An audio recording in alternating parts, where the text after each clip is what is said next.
Edit. So one of the first steps we try and do when we're doing a melodic dictation is to try and figure out the rhythm of a melody line. And the very foundation that we use to determine the rhythm of a melodic line is to tie back to this notion of listening for pulse, and then inferring from pulse the organization of strong and weak pulses into a sense of meter. So let us try and kind of go through those steps, and I want us to use the system of protonotation to kind of translate whether we're hearing something as being in duple or triple meter, meaning that are there 2 pulses per bar or 3 pulses per bar. And then from there, we'll try and determine, is every note of this melody affirming the pulses? Are some of them lasting for 2 pulses or 3 pulses? Do we divide any of these pulses into a subdivision? Meaning, if the pulse is a quarter note, is this dividing into eighth notes and so on? Let us try listening to a melody and then try and see, first of all, is this something that is a simple meter? I mean, is this something that is, well, yeah, sure, a simple meter or a compound meter? And from there, is this a duple, triple, or quadruple meter?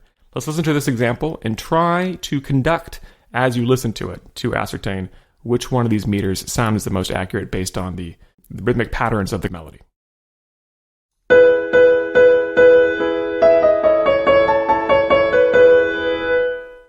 So I don't know about you, but I'm definitely hearing these things as being grouping into threes.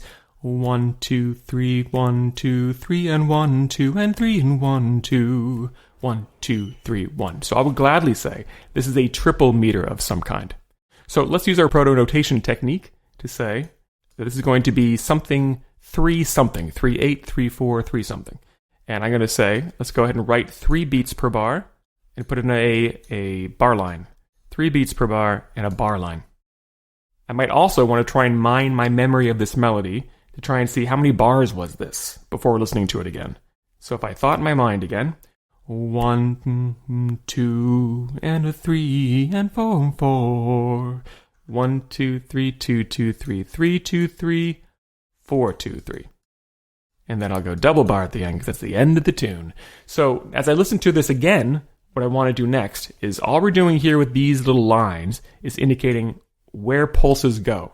And as I'm trying to do a rhythmic dictation, as I listen to this melody one more time, I want you to go ahead and just relentlessly keep thinking about this beat moving forward.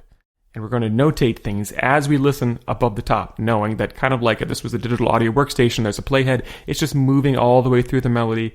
Don't try and get caught up on the melody being perfectly transcribed in bar 1 and then losing track of what happens afterwards.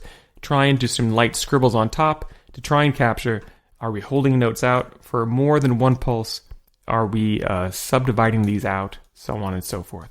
As we listen to this, we're going to try and see where do these melodic rhythms fall in relationship to the pulse.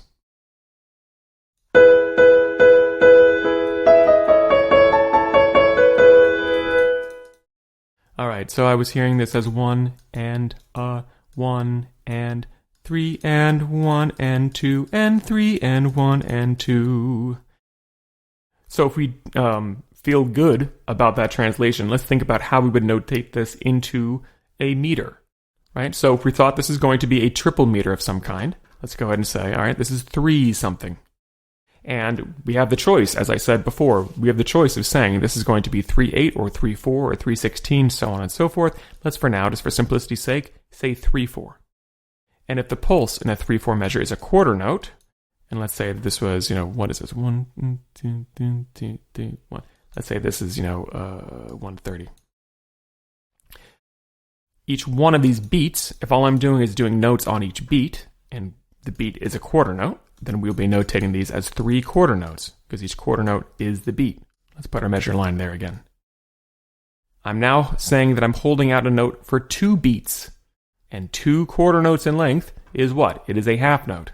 So instead of writing it as 2 tied quarter notes, let's do what real people do, and that is actually a half note. And actually, instead of doing that weird thing I just drew, let's actually just do a half note. That was not instructional. An actual half note. There it is, team. On beat 3, notice that we're subdividing each one of these. And a half of a quarter note is an eighth note. So this would translate into 2 eighth notes. Bar 3 has nothing but subdivisions on each beat. 1 and 2 and 3.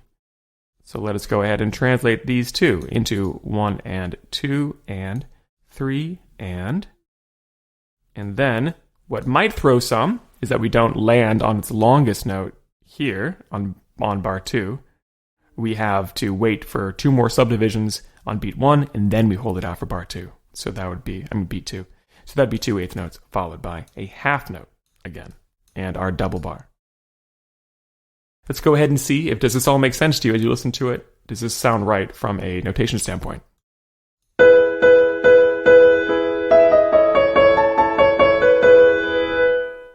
So that is the idea of using protonotation to first of all get a sense of how many beats we have per bar and how each one of these is being divided into subdivisions, and then how we would translate this into the notation of a rhythm of a melody.